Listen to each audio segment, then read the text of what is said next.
Welcome back to the 3D Essentials series. In today's episode, we're exploring the fascinating world of deforming, the techniques that allow you to shape and manipulate your 3D models. From sculpting to dynamics-driven deformations, we'll cover all the essential tools and concepts you need to know. Let's dive in. Let's start with sculpting, a fundamental method for deforming your models. When you sculpt, you're essentially pushing, pulling, and molding your mesh to achieve the desired shape. In most 3D software, you'll find sculpting tools like Smooth, Inflate, Pinch, and Cluster deformers. Smooth helps you even out the surface of your model, removing unwanted bumps or irregularities. Inflate adds volume to specific areas, making them puff up. Pinch pulls vertices together, creating sharp edges or creases. Cluster deformers allow you to manipulate a group of vertices together, giving you more control over larger areas of your model. Next, let's talk about morph targets. These are alternative versions of your model that represent different shapes or expressions. By blending between these targets, you can create smooth transitions, like facial expressions or muscle movements. Morph targets are especially useful in character animation, allowing for complex deformations with ease. Now, onto lattices and curves. A lattice is a grid-like structure that surrounds your model, allowing you to deform it by moving the lattice points. This is great for bending, twisting, or stretching your model in a controlled way. Curves, on the other hand, can be used to guide deformations along a path, creating fluid and natural movements. When deforming, controlling the influence with weight is crucial. This means assigning weight values to vertices, determining how much they're affected by a deformation.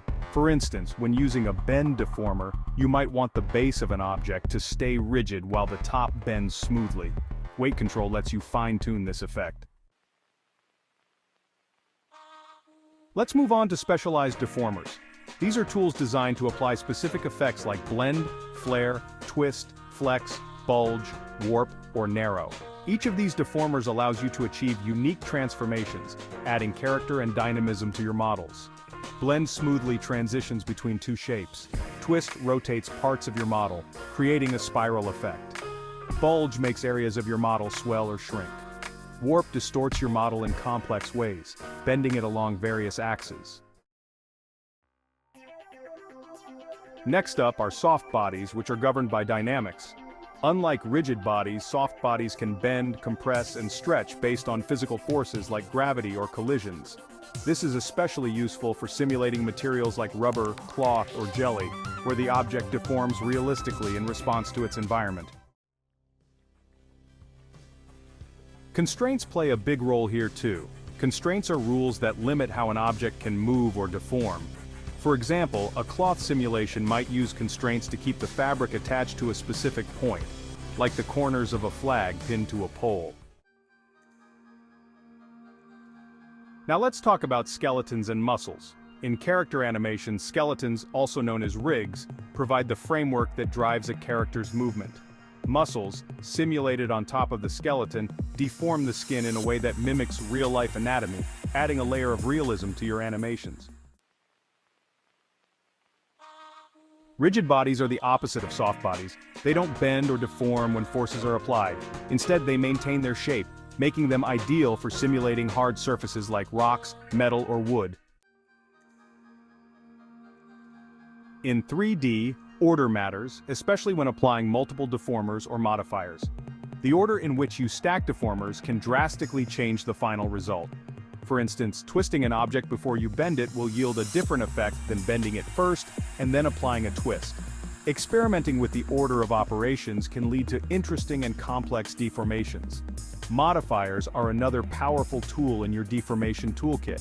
They can adjust your model in various ways, such as smoothing out rough areas, adding noise for texture, or even mirroring changes across an axis. Using modifiers smartly can save you time and enhance the quality of your models. In summary, deforming is all about control and creativity. Whether you're sculpting details, using morph targets for smooth transitions, or applying dynamic forces to soft bodies, the key is to experiment and find the techniques that work best for your project. With these tools at your disposal, you can push the boundaries of what's possible in 3D modeling and animation. Thank you for joining us in this episode of 3D Essentials. Be sure to subscribe and hit the notification bell so you don't miss out on future episodes. Whether you're refining a character's expression or simulating a flowing cloth, mastering deformation techniques will take your 3D projects to the next level.